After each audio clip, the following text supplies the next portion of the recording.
jump into pick and ban right now for game number 2. This one has already had a very interesting pick ban, because consider in game number 1, Zoe and Aatrox were banned. Zoe, Aatrox, and Rakan were banned on the red side by Gen G. 2 of those 3, not usually red side bans. We move on to the blue side, where theoretically Gen G have even more latitude to decide what is banned and what is not. We'll see what they opt into. Already we see the Shen banned away, a TuSin favorite, and maybe we just get the Rakan as the 3rd ban, and they say, screw you, please stop engaging on us. You know, I wouldn't be surprised, actually. Think about it. Why don't you ban 3 engaged champions and first pick Tahm Kench? Boom. There you go. That sounds like Gen G's win condition. I mean, Afreeca could definitely try to mess with their 3rd ban. Let's see what they do. Maybe they'll just hand the Nocturne over to Ambition again and then pick a, Swain Galio or something like that and say, haha, now it's our turn to win the draft. Zoe going to be taking away no Rakan this time around. They might just go for Xayah Rakan on the blue side, so they're not going to ban the Rakan. So theory there may not be put into practice. They banned Rakan on red side, remember. So Gen G have a different Rakan priorities to some other teams. Afreeca Freecs batting away the Tahm Kench. Now what do you take? Nocturne available, Rakan available, Swain available. A lot of power available, as that is a dabbing Gen G penguin. Okay. I don't know how I feel. In fact, I know how I feel, but I feel bad about that. Please stop. Is that their mascot anyway? Why are they penguins? I guess maybe it's the colors of a penguin. I'm not really sure. But Kuro, 4-0 on the Swain. Aiming, rather, this is the side of Gen G. So definitely could try to mix it up here. I'll be interested to see who picks that one up. Do you just go Nocturne Rakan? Because it's TuSin's Rakan. You don't really care if the Xayah is picked away. You got your best player on his best engaged champion. See if that's the decision here by the Afreeca Freecs. Spirit gave up the Nocturne in the last series against BBQ because he had a poor performance on it earlier in, but he is a legendary Nocturne player, so he's back on that one. And Afreeca Freecs seem to be really debating over the Rakan pick. They spent a lot of time deciding, but surely you lock it in. Okay. Never mind. We're going to switch to the Vladimir. We've been seeing a lot of switching recently in the pick and ban. Maybe that's because if Gen G takes Xayah Rakan, they're showing some more information about where the Swain is going. Gen G are a team to play top lane Swain, as QV has played it already this season. But it is very peculiar to see Afreeca Freecs leave open the Rakan. You would imagine Gen G don't need a second invitation to take it. Waiting to see, and it will be locked in. Rakan, and they're probably just talking about some of their other picks. Why not use the extra time to just theory craft about what could be coming from the side of Afreeca, or to wait and think about something else? Could just be hovering this. I'll have to wait and see. But there it is, the lock-in, actually, on the Trundle. So they really wanted this matchup in the jungle. I really want to know what TuSin's going to play, because consider that there was no chance Gen G were going to pick Vladimir, because Ruler doesn't play anything other than Marksman. So the theory here might be a 5th pick support on the red side for the Afreeca Freecs support player. Might be something a bit more risky. Maybe a Blitzcrank will be considered later. They hover over the LeBlanc, now into Yasuo, and they will lock the Yasuo in this game. A blind Yasuo.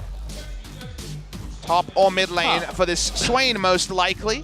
The first pick Yasuo I saw in the Misfits series yesterday against Fnatic left a lot to be desired. This is still blind pick, but they can put in some bans in the second round here, as I guess Kuro knows something we don't. However, Aiming has also played the Yasuo, so technically we do have a double flex happening by the Afreeca Freecs. Definitely was surprised to see that locked in afterwards. The Yasuo also not the greatest into the Swain, especially early. We'll see where those 2 picks are going to go, but the Xayah ban was very obvious, and then the follow-up into more bans against TuSin, because, I mean, Afreeca invited it, right? They're like, we're not going to pick our support, by the way. Go ahead and ban more stuff. Blitzcrank is kind of the one that's sticking out for me, that he loves to play. They ban Ezreal as well. Blitzcrank isn't high priority against the champions that Gen G have, but Leona is the one that works into Rakan. So it feels like one of Leona or Blitzcrank is the sort of support that Afreeca is setting up for. I'm probably on the Leona hype train. In this one, he's going to have the Gragas banded in against. That is, 4 bans, plus, of course, the Tahm Kench. So 5 supports and the Rakan taken is 6 supports that TuSN will not be playing in this game. Will they last pick for Leona, or will they take it now? That's the kind of one that really sticks out. Here's the Leona hover. Thinking about Blitzcrank 2. The Morgana also available. Thinking about that as a third possible pick. It is going to be the Morgana, or not the Morgana, the Leona that comes in. I love you staring at Leona and saying Morgana. This is right in front of my face. Not sure about that one. Galio being hovered here. Leona definitely makes a lot of sense. It means they will hold on to their flex picks until final pick. At some point, we'll have to know what Ruler is playing. Would he dare play the Swain and break his streak? You'd have to think no. I would say just about 0% chance. Lucian would be the strongest laner into Vladimir especially, and that's the more likely of choices. And go play the Ruin King. You'd think a play the Ruin King carry would be the choice because you're against awesome dudes and you really need to build lifesteal. Lucian gonna be hovered here. He and the Korean casters, of course, having flashbacks of some of the Lucians that have struggled. Varus is still available. Could go for an AP Varus build if he decides, and it will be the Varus in the end. The Varus without a Tahm Kench against all of that engage. That's a bit scary. Leona kind of looks at Varus and says, yes, please, I'm going to ult you. Yeah, look at her eyes. She's ready for it right now. I think you're going to have to go cleanse here. Ruler already swapped over to it. Now we're going to try and fit in a Vel'Koz on the side of Afreeca. This could be in multiple lanes. Kuro's played it in mid, and it's probably going to be against the Galio, you'd imagine. So look at the final lane assignments here. It's going to be Vladimir top lane, Yasuo mid lane hovered at the moment. Waiting to understand it. Kramer played bot lane Vel'Koz, and I guess against Varus, you don't mind it. They're just going to keep swapping through. Let's see what they settle on here. There's actually arguments for all the roles, so there's not really much reason for me to explain, because there's definitely a lot of options here for the Afreeca Freecs. Well then, this is going to be Keen's first game of Vladimir, if it does not get swapped out at the last second. And there it is, Keen going to be showing off his Vladimir up against Cuvée Swain. Cuvée was 2-0 on Ryze and Swain. He received the loss on Ryze in game number 1. Will he receive another loss on one of his 2-0 champions? Could definitely happen here. It's a whole hell of a lot of damage out of Afreeca. Oh boy. They have a lot of damage, but the eventual duo lane is a bit of a hodgepodge one. Leona and also the Yasuo. Yasuo will probably build up his Steel Tempest before the Leona goes in, otherwise there's no knock-up synergy going on. In fact, only knock-up I spy with my little eye is, of course, Kuro in the mid lane, and his E is usually used for self-peel. Wait and see how that goes. Kuro last picking himself the Vel'Koz, strong against the Bruiser comps that Genji had put together. Anivia could have been a consideration, but with the Varus there, they decide not to go for it. Keen on the Vladimir, like you mentioned. The Swain's actually considered a winning lane into the Vladimir, so that's definitely the winning lane to talk about in top side. Ruler and Core JJ should be reliable on Varus Rakan. But with this Leona, you know there could be fireworks in the bot side, just like game number 1. Looking forward to it, and I'm also curious to see how Ruler's going to survive against this composition. Let's get into it, guys, though. Game number 2 right now.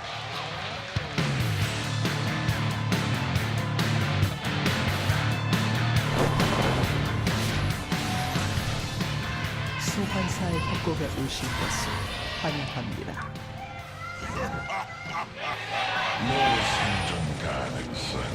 Whoa. I'm uncomfortable with what was happening there. Those tentacles are just a little bit too floppy for me.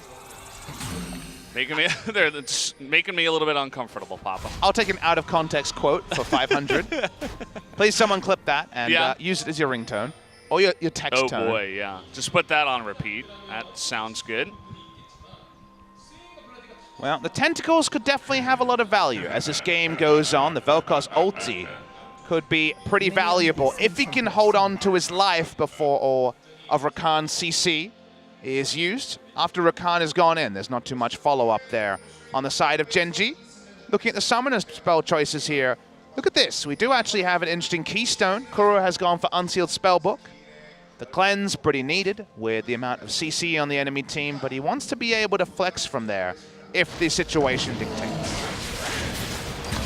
Wonder what he'd be looking for outside of the cleanse. Smite, baby.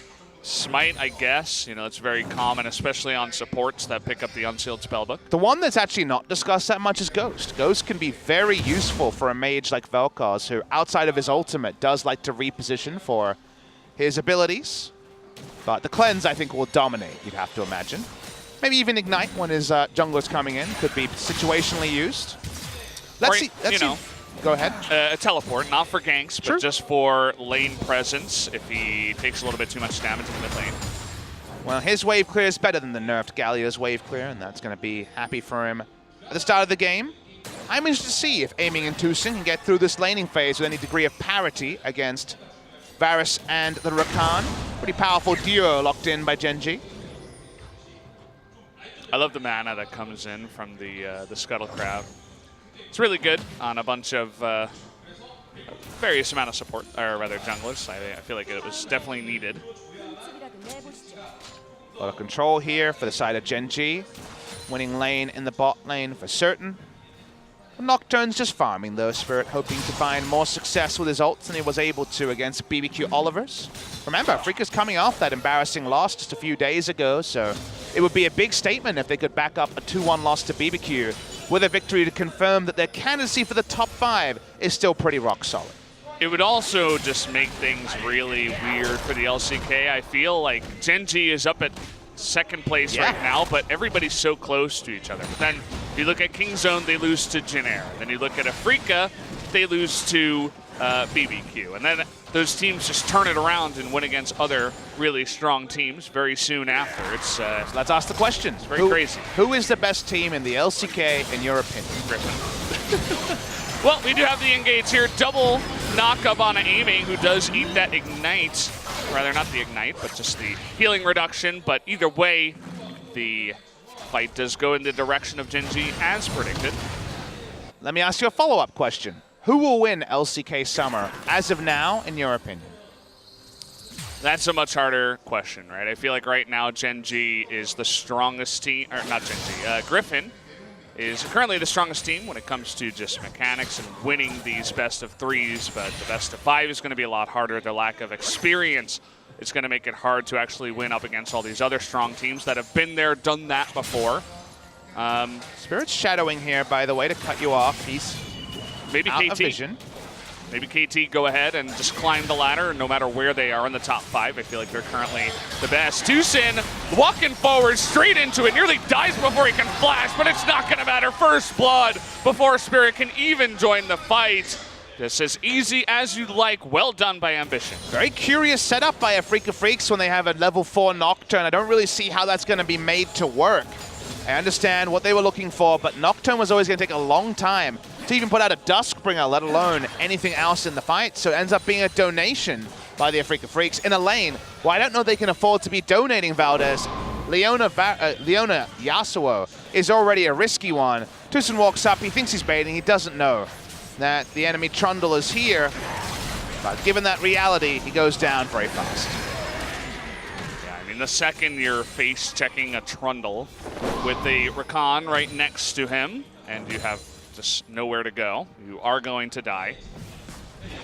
He knew it, still went for the flash anyway, which I thought was a little bit surprising.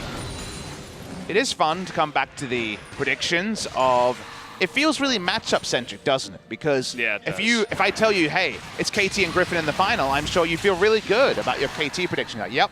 That's getting excited about that right now, as we speak. But if it's, let's say it's Kingzone and Afreeca in the final, then you're like, okay, I think Kingzone has the matchup into Afreeca pretty consistently.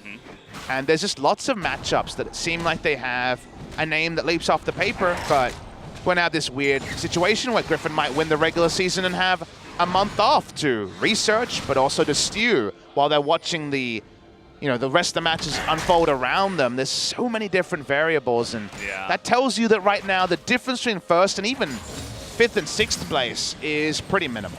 I mean, we saw Chovy in his first matchup here at the LCK, and I was just praising him so much because he came in here, he was dominating lane, he was really aggressive, he didn't look nervous at all. But then again, that's just a first match at the Nexon Arena. 200 people in front of you, no big deal. You get into an arena that has, thousands of people in front of you, and you had a big break from being on the stage as a 17-year-old, and you're trying to come in here, and you're trying to do better than Rather, who hasn't looked all that impressive. I just don't really see him doing quite well, and when they try to sub in Rather, I don't think it would work either. So there's a lot of ways to rationalize both ways. You can say they've been the best, they should win. You can say they're all rookies, they should lose. Very, very difficult to predict too much about specifically Griffin. about Chobi. And that's fair. I mean, there's not that much difference with the rest of them, right? When it comes to their candidacy. Spirit 6 this time, maybe it'll work better. Perfect positioning out of Ambition once again. I mean, he just feels it, you know? And he's really good at being the right place at the right time on this Trundle, specifically the Trundle, the Sejuani, who's done this before, is right there. Thankfully, Spirit decides against going for that one. Clears out a control ward. Ambition would love to solo the Infernal because his bot lane has had presence the entire time. Not been able to do so. He's going mid. He wants a flash from Kuro. Yeah, I think he is. Well, that was a fantastic knockup. Oh, baby, Kuro. And here we go. Unfortunately, level 5 Rakan is just going to disappear if the Yasuo can get the knockup. And they finally turn it around. What a sick passage of play. It's what we deserve if you get such a great play in the mid lane, a kill going your way. It ends up being in the bot lane, but beautiful stuff. Kuro just pulled off the most complicated Vel'Koz play I've ever seen. That's Vel'Koz levels of IQ. Did a little bit of research on him, you know. Let's take a look at how this kill happened in the bot lane, I want to watch the mid lane again. This was just a bait there. Really nicely done. Core JJ moves up for a Q poke because he sees Leona. Leona changes direction, maximum range. Zenith Blade. That's definitely the Leona we were looking for Tucson after his blooper earlier. Are they really not going to show the play in the mid lane? SpoTV, come on. This is not the time. But the bottom one had the kill in it, Valdez. The highlight was the mid lane. I know. We don't care about Nocturne ulting a level 5 Rakan. Excuse me, the post game doesn't show anything other than kills and assists, Valdez. Come on. Well, you're letting me down, Spo. Valdez tilted. Yeah. Officially triggered here on the broadcast. Well, we got to see Vladimir top lane. Just fine, just farming. Somebody clip it and send it to me later on Twitter. You need it for your collection. Yeah. For my, my tentacle collection. It's a special folder that I hide on my computer. What's the name of the folder? Tentacle collection. Oh. Yeah. It's not really what you would expect. Yeah, I thought it would have a name like you name it after a movie you enjoyed as a kid or something, just to even draw less attention. Or maybe just like tax folder, something like that. That'd be pretty suspicious knowing you. Yeah, I definitely don't do my taxes. Don't come after me, IRS. Well, now I know what to look for if I ever steal your laptop away from you. Yeah. As Afreeca Freecs looking to steal this series, the bot lane has already had one kill, and if Aiming and Tucson get some more, get a big lead in what was looking like a poor laning phase. That'd be big for them. Ambition spending a lot of time bot side. He really wants that Drake, as we know, but he's going to be revealed. I was praising him before about his positioning, but just the 15-second window he wasn't there, they find the gank on the bottom side, and now they're looking to turn it around onto the Leona. So much CC onto her, but she has a stopwatch. The TPs are coming in, and look at the mid lane. Gonna go down there is the Galio, just eating way too much damage. Q-base here from the top side now. Keen getting a little bit too close. Is gonna have that Hemoplate proc and get him up to full health once again. But a 1 for 0, actually. Actually, 1 for 1, I suppose. That Tucson did go down in the end. Galio goes down, just turned on by the Vladimir and also the Nocturne. Nice play there. The Vel'Koz doing the majority of the damage. Watching the bot side, though, it's actually a very deep teleport by Galio, but he just wants to get back to lane, so I guess it's fine. And maybe this Infernal, they've been eyeing very, very temptedly for the last few minutes, is going to be picked up. They are going to easily pick this one up with the Vel'Koz having to back, and of course, did not have TP. Spirit thinking about it, but he'll think twice. Will not go any flash smite plays here. Let's take a look at how this happened, though, again. Watch the replay. That's why I asked who's ganking who, because we knew the Nocturne was lying in wait. They turn on to Leona, whose stopwatch is available. By the time the CC bar goes down, obviously quite low is Tucson. Galio's just caught in transition and dies. The big problem here, the reason why Afreeca can't get more after the Hemo play is that there's no synergy on the Steel Tempest when it comes to setting up the last breath. So the last breath is never used. They can't hold them in place, and never ends up being those extra kills to aiming. But crucially, I think aiming does find a Phantom Dancer while the laning phase is still going, which is pretty big given how the laning phase was looking a few minutes ago. He's still down 20 CS, but that kill is going to help him stay alive in that lane and get the items that he needs. Now the cleanse is still down on the Varus. Maybe they look to try to make a play here, as Tucson does have his ultimate ready to go. There'll be a lot of action here soon, as Spirit also will have that Paranoia available. Let's see what's going to happen here. Like the action that was coming in, but definitely a nice play over to Genji, able to pick up that Infernal Drake on the back of the TP, as well as the Vel'Koz being zoned out. Early games have definitely been more proactive than we expected. We thought a lot of laid-back farming, but Ambition and Spirit have rewritten that script with quite a lot of aggression, a welcome thing for teams known for pretty slow tempo, especially Genji. Tucson walks up, only level 6. Of course, 4JJ and Tucson have been involved in a lot of scrapping and not been getting a lot of experience. Continues to walk up. Still waiting for the first Hero's Entrance play to really come through this game as Fly. He's been farming, but to the tune of a 10 CS disadvantage and the death we saw on screen. Yeah, I mean, he's sitting on a Catalyst here. Basically does not do damage. Oh, he is the Galio that has that base damage, but either way, still looking for his relevance so far. Trying to find an identity in this game, but the team fights haven't started just yet. He'll have plenty of opportunities as the game gets a little bit later on here. Spirit once again looking for the Paranoia. Nice vision control down in the bottom side though. The forward control ward just to spot him out as he comes on in. Lots of pings happening as well.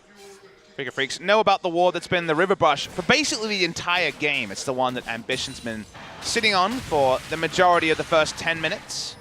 Kane doing better in this lane than the matchup has been discussed. Again, a lot of Korean pros considering the Swain a counterpick to Vladimir in a duo lane and thus in a solo lane, but in the long lane of top, so far it's been farm times for King.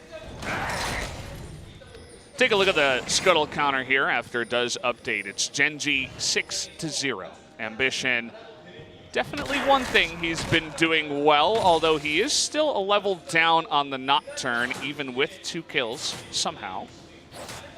Gotta say, the good thing about Spirit, though, is while he hasn't been getting any of the scuttles, he has been ganking bot lane and allowing aiming to get items that may have been impossible given the matchup. The lead is not massive in mid, as Ambition wants that flash from Kuro. Not gonna get it. Kuro was able to zone away Fly before that happened. Another nice positioning on the knock-up. Doing really well on the Vel'Koz. It looks like his mechanics are ready to go. We've been seeing Vel'Koz just slowly come into play. Part of the reason why it's really hard to play him nowadays is all of that just dive and backline access, the Galio, the Rakan, everything else, the Swain, right?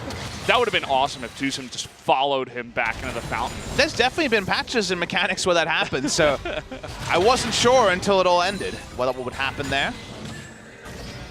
There was, of course, that famous patch where you could cleanse your second summoner spell, and Skarner would cleanse teleport people into his fountain for kills. Yeah. Oh boy. Never in pro play, but yeah, that did happen. Ambition apparently has tried to go for 5 ganks. I saw 2 in the mid lane. That's what I saw. Those times when he was in control ward and was within 600 to 800 units of the enemy are considered ganks. That's the reason that it shows up as 1 out of 5. He's been shadowing lanes more than ganking them, but look, if you got cool stats packages, sometimes they can be a little bit misleading. See that more than often. More often than not, I should say. Over here with the ganking stat that we do have at Spo TV.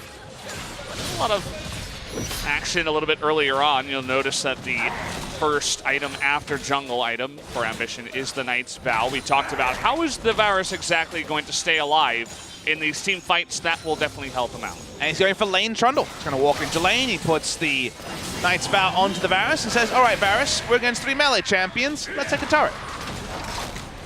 what exactly can they do? The cleanse is available here onto Ruler. They can put a wind wall down to try to help him out. QV's thinking about going deep here onto Keen, just trying to bait that Humo Plague out, and he will do exactly that. So, the bot side going for that 7-0. Oh boy, oh, it's just barely gonna miss, and the Paranoia is already used here, but the TP response, they're looking for Tucson here. Fly is gonna come on in, and there's the engage from CoreJJ, is gonna take down Tucson on the backside. Tucson kind of baiting in the Paranoia, but also gets caught out himself. It's definitely the baits there, like you mentioned. The moment Tucson missed, they pull away, they see the teleport. Aiming also has to flash. He walks up and then, in kind of a panic, just goes for a very defensive flash, worried about dying. There's all the setup from Genji to take the bot lane turret, the first of the game. As Keen and QV maybe trading damage, but right now the kill pressure's not there. How about another Drake to the side of Genji? They already have an Infernal. Cloud Drake will be really nice, especially for their engage that they do have, and keeps in bounds on the side of their Rakan. See if QV decides to go for an aggressive trade with his ultimate. That's when you know things are getting serious for the Swain. And watch the replay of how this all came together, trying to spot onto Ambition. Zenith Blade misses. Spirit chooses not to go in, as the teleport is actually channeled a little bit after the fact. They know they can get at least one kill on Tucson. It's actually Aiming, who walks up, gets charmed, puts on the W, flashes away in hindsight from the taunt. It's probably fine, but very defensive. He has the cleanse, doesn't use it. And Genji fall back with another Drake, and finally with that bot lane outer turret. They would have loved it earlier. Again, double ranged against double melee. They would have been eyeing unleashing Ruler and CoreJJ on the map around 13 minutes. It's 5 minutes behind schedule, but it's still exactly what Genji want. That engage was definitely a little bit awkward, right? Even if Tucson had gotten in there, got the combo onto the Trundle, he's pretty tanky, right? With Cinderhulk, the nice Val already finished off. The Vel'Koz had enough mana to go for a full rotation, but if he was in range for the full rotation, Galio would have teleported on top of him.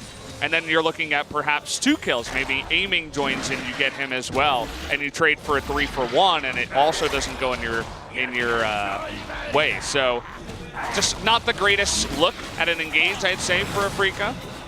Maybe getting a little bit desperate, trying to find something or someone to kill on the map. It's surprising to see the Vladimir go Shirelius. Don't see it too much after it was adjusted to have more mana regen and stats that specifically Vladimir wasn't a big fan of. Will still be a good engage tool, but we normally see Protobelt and Spellbinder a lot more. Rolanomicon going to be the second item, just to be able to account for QV in the laning trades a bit better. Tucson walks up, they want this. Okay, they really want to get that Trundle, and there's that backline access with the laser coming in from Kuro. The double kill in Spirit is going to live, but the rest of Genji is going to show up. Here's Keen with his own teleport, and Kuro is just popping off on the Vel'Koz. Unbelievable. Here's Keen and the Yasuo. Maybe this is the team fight they were looking for. QV is going to be researched, and there's that damage, has to flash away. Just barely will get it out, but Ruler now trying to go 1v3 here. He gets the flash out of himself to try to get away. Oh, and there's the damage. Kuro nearly goes down from Fly. And oh boy, that fight was on a razor-thin edge. Looks like it went the way of Afreeca, though. Well, really awesome team fight to watch. So many cool plays happening, but Kuro the star for sure. Getting everything perfect on the Vel'Koz, even using the Tectonic Disruption to open up a last breath for Aiming. First one of the game we've been able to see. Let's watch the replay again. The ult does come short to begin it. It's all because the Vel'Koz is set up to do damage, Rumble-esque in his setup there. But then Leona dies in the front line. Spirit is out of the fight very early, but then Kuro turns it around as E opens up the last breath.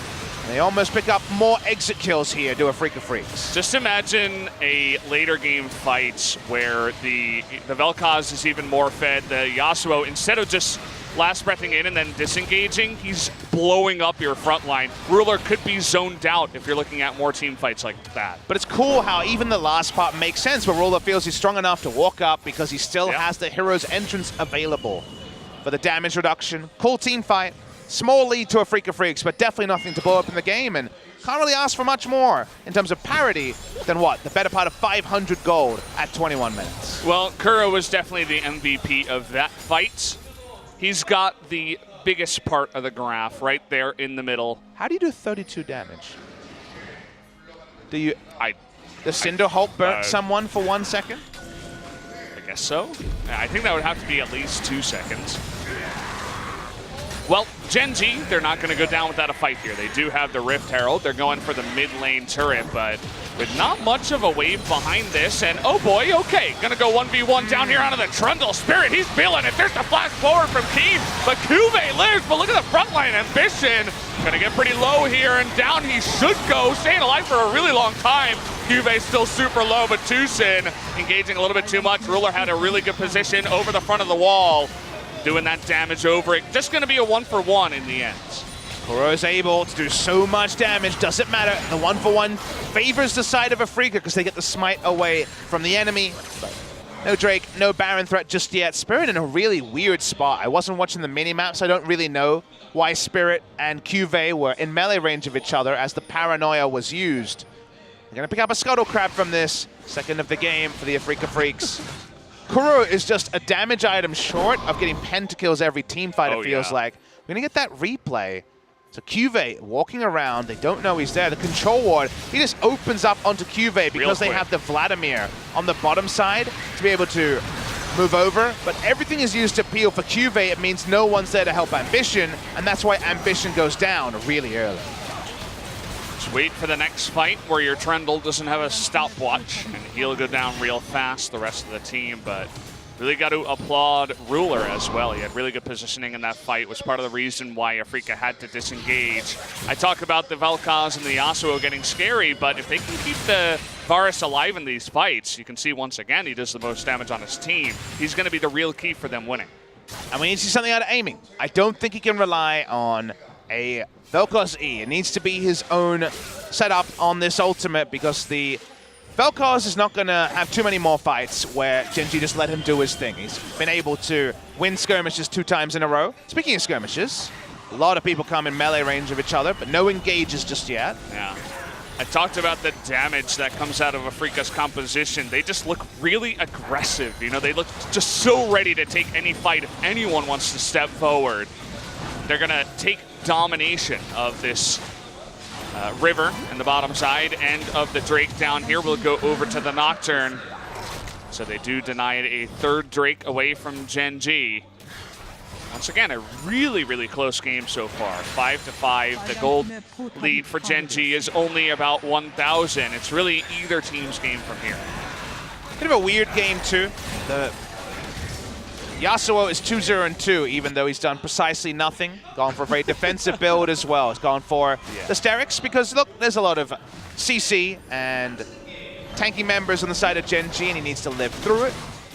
I mean, the Galio has done basically nothing this game, apart from being caught in transition to the bot side. So definitely Fly looking for a better spot than he's been able to find recently. Definitely they want a fight where Cuvée waddles into the backline and then Hero's entrance is used on the Swain. But so far there's been so much disarray in the Paranoia and all the catches that Afreeca have been trying to turn this into a kind of a pseudo pick comp to stop there being a team fight where Cuvée and Fly can actually combine for a big play. Still waiting on aiming to do something here. Love the Sterix pickup. He knows that the side of Gen G, they do have a lot of CC and lockdown, so if he is the guy to go in and just get focused down, he needs to have some kind of survivability to survive in these team fights and actually put out the damage. They already have so much damage in their composition. It doesn't have to be the Yasuo with, you know, Infinity Edge second, trying to burst down Ruler all by himself. So will be a little bit tanky in these fights, and I'm curious to see when Afreeca is going to pull the trigger again. Looks like on the Cuvée here, as he does not have his Zonius this time around, 2-on-1. At least he does have his flash to get away from this engage. Flash down for a team fight. Nice little collapse. Speaking of collapses. Oh boy, aiming in a rough spot here. There's the pillar. He's just going to cleanse flash away. Sterix going to help out on that burn damage on his way out. But he did have to burn Cleanse Flash as he gets caught in the jungle. Look, getting caught, that was the problem, but actually the escape is really good. Everyone was holding onto their skills, waiting for an early flash or cleanse from aiming. Him getting out with double summoners there was actually very tricky to do, so credit to him on escaping, but now we see important summoners blown on both sides. CoreJJ and Cuvée both using their flashes over the course of the 2 engages we saw, and aiming being with no summoners at all. take a look at the gold advantage graph. This definitely paints a picture of just how close this game is. The 8 to 17 minute mark was definitely controlled by Afreeca, as they had a couple of nice engage parts down on the bottom side, but then Gen G fighting back at every turn. To me, the team fight is really about who dies first, Vel'Koz or Varus. The two champions, starting with V, the two big carries for the two sides. If either of them is assassinated at the start of a team fight, I think it's all over. Both of them have champions to kind of clean up after they've already done their dirty work. I think Aiming could potentially carry this game at a big enough item timing, but he's so far away from Infinity Edge and Guardian Angel that for now at least he's going to be a little bit more vulnerable. Ruler has more options. He doesn't have to self-root to use his ultimate. He has the ability to outplay compared to the Vel'Koz. But the Vel'Koz so far has been so safe that it does really feel like overall, just unpacking it out loud, there is so much to pick between these two, but so little to actually separate. Ambition not scared to fight here with this pillar. I wanted to point out that CoreJJ actually took his own Knight's Vow second, and he put it on Ambition. They really want to keep this guy alive. Oh, that thought is Kuro's just going to be caught out in a huge way. There's the engage. He goes down. You talked about who dies first. That's going to be 2 kills for the Varus. Can you make it 3? 1 Q would do it. Meanwhile, on the backside, Tucson goes down. A big mistake, and Gen G will run away with the fight. Face check from Kuro is going to be so costly. This could be Inhibitor and Baron. They're actually shouting. Who knows? They're going to try and push as much as they can. I mean, we're already here at 28 Could just be the end of the game. There's 30 seconds on 4 members. I think that's going to do it, as one mistake like that, and I feel like the fans are dumbfounded. How did this happen? You can't really make mistakes like that in pro play, because Gen G, they're going to shove it down your throat. That will be game number 2 going over to the side of Gen G in astounding fashion. There you go. Game ends. Aiming can do nothing. Just watch on as Gen G close the game. You would have predicted a 3-game series, we get one, but the fashion in which it was engineered was certainly surprising. Definitely a weird one. You talked about who dies first. If your Vel'Koz is going to disappear and the rest of the team is going to get debated in with you, well, Varus is going to have a hell of a time in the back line. He was even frontlining there, as there was just nothing for Afreeca to fall back upon. Gen G, they will happily scoop that win up and tie the series up. Sure, they were sad about losing game number 1. It was close at times, but game number 2, they take one fight, and that's all it took to bring this to game 3. We got a lot of good moments here, Gen G. It didn't look like things would come together, but it comes together in that big team fight, the pick onto Kuro. No Vel'Koz, no problem for the side of Gen G. They close it out, and now we get this very tasty 3rd game. Afreeca back on the blue side. The series so far has been blue side focused, and Afreeca another loss on the red side in a row. Yeah, they look kind of dumbfounded, you know, some awkward glances around the booth, as I think they know exactly what happened. Trying to come in here and clear out the control ward. You're gonna die. You're walking into Varus and Rakan. That's kind of a solo mistake from Kuro. You have to make it pretty akin to one of the last Vel'Koz we saw, Crown, who made a face check topside and lost Gen G the game. He greeds for an auto attack on a control ward, and that auto attack cost them the game. That it definitely did, because the rest of Afreeca felt like it was close enough where they could engage. It was just the perfect fight to be baited in on, but the Vel'Koz could not survive. In the end, we do bring ourselves to a game number 3. Will be the final one of the night, Afreeca versus Gen G. Join us back in 9 minutes.